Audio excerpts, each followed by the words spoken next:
Today on The Nation Speaks, Austria locking down but just the unvaccinated, about 2 million people. Then the backlash. What's the mood on the streets? We find out from Franz, a doctor and former politician direct from Vienna. Then in America Q&A we ask, how do this year's Thanksgiving plans compare to last year's? Next, California Community College professor Kim Rich blows the whistle on classes filled with fake students. So what's the school doing about it?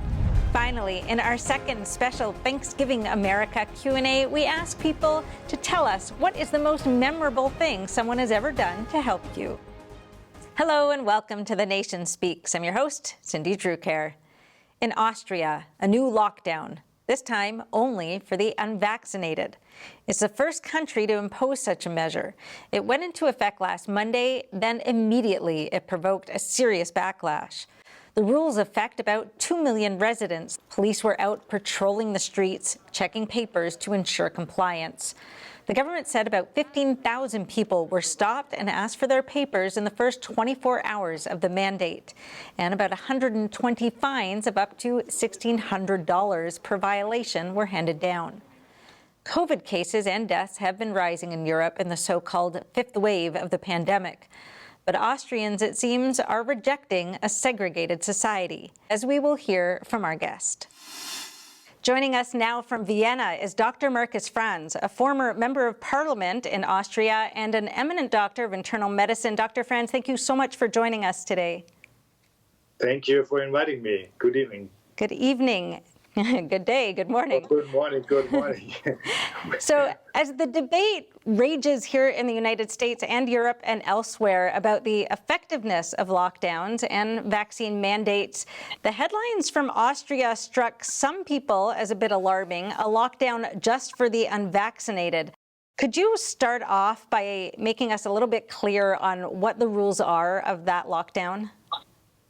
So we had, in the beginning of this week, we had a lockdown for the unvaccinated, which meant that the unvaccinated people were not allowed to go to any bars or restaurants or to join their fitness clubs, their gyms, their sporting facilities. So they were locked down, only allowed to go for shopping for necessary goods, and the schools stayed open. But the children had to test every second day, a PCR test. This caused many protests, and the social atmosphere is very tight and somehow aggressive, and the people are really annoyed in Austria. Even the people who are vaccinated, most of them do not think that it is right to have two kinds of populations in Austria, the bad unvaccinated and the good vaccinated.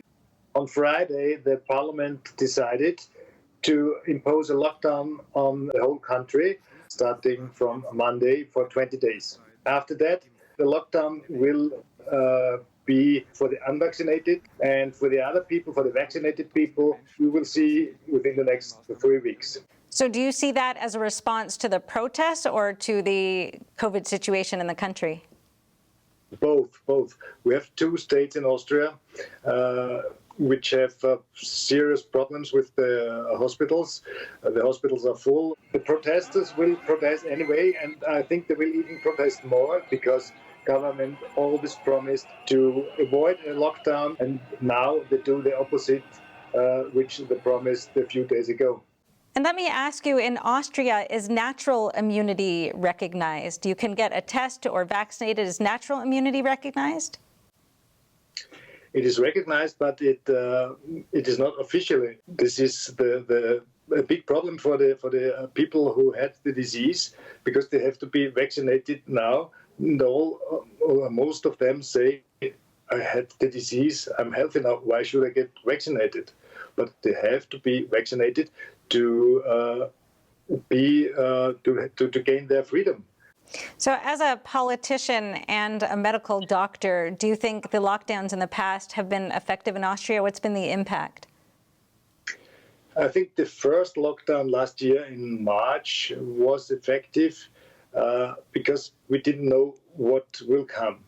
then we didn't know what is with this virus. Will it kill a lot of people? How dangerous is it really? We didn't know very much about it. Now we know that the mortality is about 0.9% now, and we know that a lot of people do not get sick. We know it is not that dangerous as we thought it is.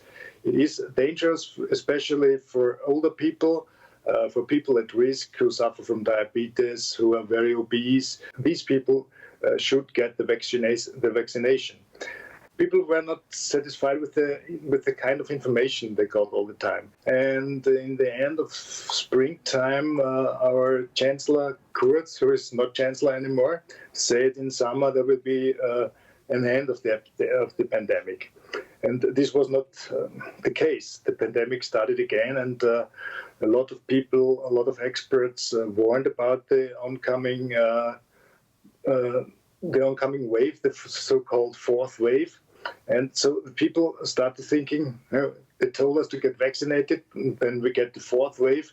How come? People they lost their faith and their belief in the political messages, and this caused a lot of chaotic and adverse emotions in the population in Austria. People in Austria are making comparison with totalitarian times, and especially people who came to Austria from the former Eastern communistic countries like Slovakia, like Czech Republic, like Poland.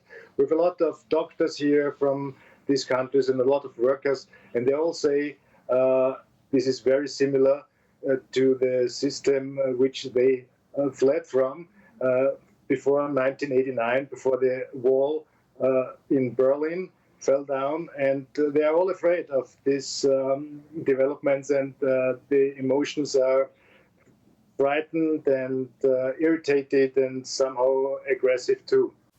And I understand there's a new political party that's specifically organized around fighting the lockdowns and COVID policies. Is that, do you think, going to be a political force? It is a small political force in one state of Austria, with 9 states.